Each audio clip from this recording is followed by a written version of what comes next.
কবিতাৰ শিৰোনাম আধা লিখা প্ৰেম কাহিনী কথা ৰিন্তু কুৰ্মী আবৃত্তি কল্যাণদীপ সোণোৱাল। ঐ তুমি মোক পাহৰিলা ন? প্ৰথম যেতিয়া তুমি মোৰ হম বুলি কৈছিলা সঁচাই তেতিয়া নিজকে বৰ ভাগ্যৱান বুলি ভাবিছিলোঁ।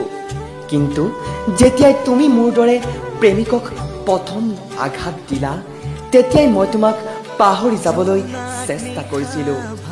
পাহৰিম বুলি ভাবিও তোমাক পাহৰিব পৰা নাই। তোমাক চাবলৈ মন গ'লে ফেচবুকতেই চাই থাকোঁ। ভাবোঁ কেতিয়াবা তুমি যদি আনৰ হৈ যোৱা মোৰ কি হ'ব?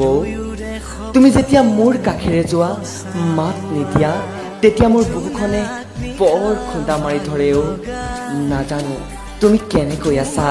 মোক এদিন নেদেখাকৈ থাকিব নোৱাৰিছিলা সৌ সিদিনা। ভাবিব পৰা নাইও মই দুখীয়া বুলি, কিন্তু অন্তৰৰ পৰা দুখীয়া নাছিলোঁ মই। তুমি বুলি বুকুতে ৰাখিছিলোঁ সাঁচি বহু আশা। তুমি মোৰ হবা বুলি শেষত আমাৰ মৰমৰ উদ্ধত জাতি হ'ল তোমাৰ দৃষ্টিত। তুমি নাভাবিলা, তুমি নুবুজিলা আমাৰ মাজৰ মৰম বিশ্বাসবোৰ। ঐ শুনা না, তুমি সঁচাই পাহৰিলা ন আমাৰ মাজৰ সেই সম্পৰ্কৰ কথা? এবাৰ ভাল পাওঁ বুলি